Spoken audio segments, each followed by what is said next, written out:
বলেন যে এই রমজান মাসে যদি কেউ কাউকে ইফতারি করায়, কি করায় বলেন তো? ইফতারি করায়, এই ইফতারির বিনিময়ে ওই রোজাদার যে নেকি পায় সমপরিমাণের নেকি আল্লাহ তাআলা তাকে দিয়ে থাকে। সুবহানাল্লাহ। এক সাহাবী প্রশ্ন করলেন, ইয়া রাসূলুল্লাহ, আমার তো ইফতারি করানোর সামর্থ্য নাও থাকতে পারে। তো আল্লাহ রসুল বললেন যে ইফতার অর্থ যে পেট ভরে খাওয়াবে, পেট পুড়ে খাওয়াবে এরকম। তুমি একটু পানি, একটা খেজুর অথবা দুধ, যে কোনো একটা কিছু দিয়ে একজনকে ইফতার করাবে। যদি ইফতার করাইতে পারো তাহলে ওই যে ব্যক্তি রোজা রেখেছে ওই রোজাদারের সমপরিমাণ সব তোমার আমল নামায় দেওয়া হবে।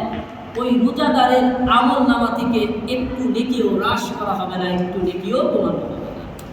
হাদিস শেষ নয়, হাদিস সুবহানাল্লাহ বললেন না, তো সামনের টুকরোটা তো বলা দরকার। সেটা হলো এরপরে এটা তো যদি কেউ একটু খেজুর, একটু পানি, একটু দুধ দিয়ে কাউকে ইফতারি করে, আল্লাহ রসুল বলেন যে হ্যাঁ, যদি কেউ সমর্থ থাকে পেট ভরে খাওয়াবে, সে যদি পেট ভরে খাওয়ায় তার বিনিময়ে তার সমপরিমাণ নেকি তো আল্লাহ তাআলা দিবেই। কাল হাসরের ময়দানে হাউজে কাউসারের পানি আল্লাহ তাআলা তাকে আমাকে পান করানোর হুকুম দিবেন। তাকে যখন আমি হাউজে কাউসারের পানি পান করাবো, জান্নাতে না যাওয়া পর্যন্ত আর পিপাসা লাগবে না। সুবহানাল্লাহ। আমরা এই আমলটা সারা মাস ভরে করি, আলহামদুলিল্লাহ।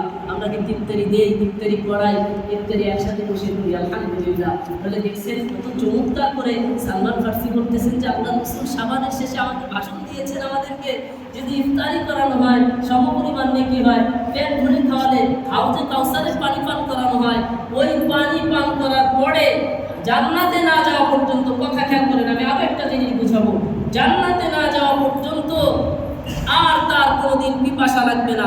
জান্নাতে না যাওয়া পর্যন্ত, কথাটা কি বলেন তো? জান্নাতে না যাওয়া পর্যন্ত এই ইঙ্গিত দ্বারা বোঝা যায় যে ওই লোকটা অবশ্যই জান্নাতে যাবে। বুঝেন না? আল্লাহ রাসূল বলতেছে জান্নাতে না যাওয়া পর্যন্ত, তাহলে কি বলেন তো? জান্নাতবাসী হবে। হ্যাঁ, তাহলে জান্নাতবাসী হবে। সুবহানাল্লাহ। এরপরে আল্লাহ রাসূলুল্লাহ সাল্লাল্লাহু আলাইহি ওয়াসাল্লাম বলেন, এই যে তাকওয়ার মাসটা, এই মাসটায় দিনের বেলা মানুষ যেভাবে অনাহারে থাকবে, খানাও খাবে না, পানও করবে না, বলে স্ত্রী সন্তানও করবে না, এর সাথে সাথে যারা রাত্রে বেলা নফল ইবাদত করবে, কি করবে বলেন তো?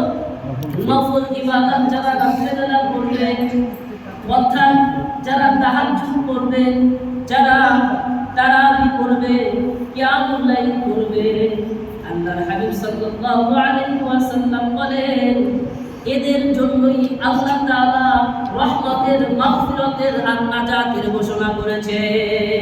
সুবহানাল্লাহ। দিনের বেলা রোজা রাখা, রাত্রে বেলা তারাবি করা।